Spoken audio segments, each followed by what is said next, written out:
Hey guys, it's Carter. Welcome back to the channel. Hope you guys are all having a fantastic day today. Now, in today's video, we are going to be talking about how to make your first $1,000 from swing trading in the stock market. So I hope you guys all enjoy it. If you guys do, hit that like button and subscribe. And if you guys want to learn more about swing trading and how to find stocks and strategies and approaches and all that good stuff, check out our school. It's awesome. We have private live streams, quizzes, lectures, but more importantly, we actually just teach you to trade. It's not a get rich quick scheme. It's not alerts or anything like that. It's honest strategies that I've learned over the past 7 years. So check it out down below. You won't regret it.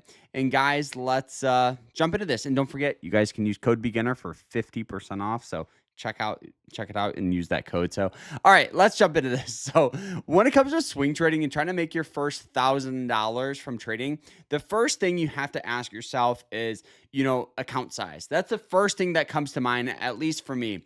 If you guys have $1,000 in your account and you're expecting to make your first $1,000 off one trade, not going to happen. It's going to be very difficult to do that. If you have $100 and you're trying to make $1,000. Good luck. Let me know when you figure it out.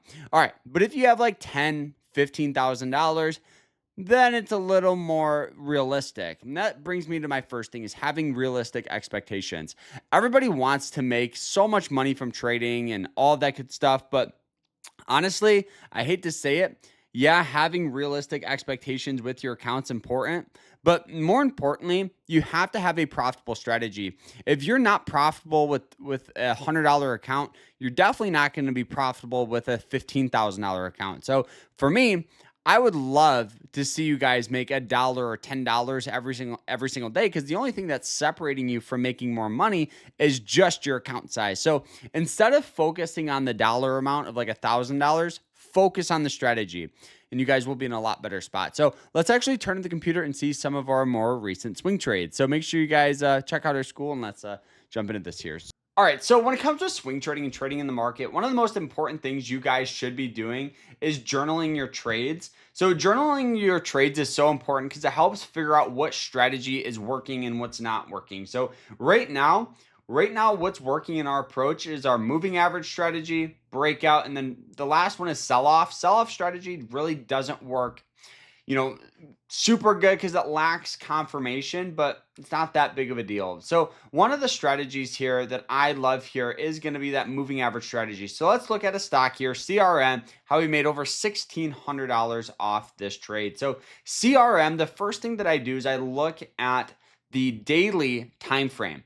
Now, the broker I use for my charting, scanning, and indicators and all that is Moomoo. So I'll put a link to them down below. You guys can get up to 20 free stock just by signing up. So the first thing I look at is the trend. The trend of the stock is probably one of the most important things you guys can do, because this will establish buying pressure. There's buying pressure involved. So looking at this here, you guys can see where the stock's gone from $240 to about $370 in about 3 months. Then it went from 268 all the way down to 315 in about a month and a half. So we were looking for a stock on an upward trend that is sold off down to a support level. So support could be a variety of different things. It could be a certain price, indicator, moving average line, RSI line. So for me, I love to have a variety of supports, a variety of indicators in my favor before I enter the trade. So with CRM here, you guys can see it hit this blue line. This blue line is what we call the 90-day EMA line, also known as a moving average line. This line establishes support. It also acts as resistance, and it also acts as trend indication. So if we find it where the stock is below it, so you can see where it hits that blue line, instead of getting buying pressure, it gets selling pressure. That's because the stock is trading below it. You can see it has a very hard time breaking above that point. It eventually does, and now it establishes support on that blue line here. So it hits it, and another thing we were looking at here is this, which is the RSI. The RSI here at the time where it was hitting that 90-day moving average line was trading for a 32, which the last time it was trading for a 32 was back in here. And what happened? The stock went from about 217 to about 360 in about a month and a half. So we know this is a very undervalued point for the stock. The next thing we look for is going to be a lower time frame or another time frame. I prefer the hourly. Some traders will do the 4 hourly. It's not that big of a deal either way, but they're both very, very good points here. So looking at the hourly here, that's kind of what I did. Is I saw that this stock here had a bunch of resistance on that red line, right? If we look at this red line, it has a very hard time of the stock breaking above it. Hit it buying pressure, hit it selling pressure, excuse me, selling pressure.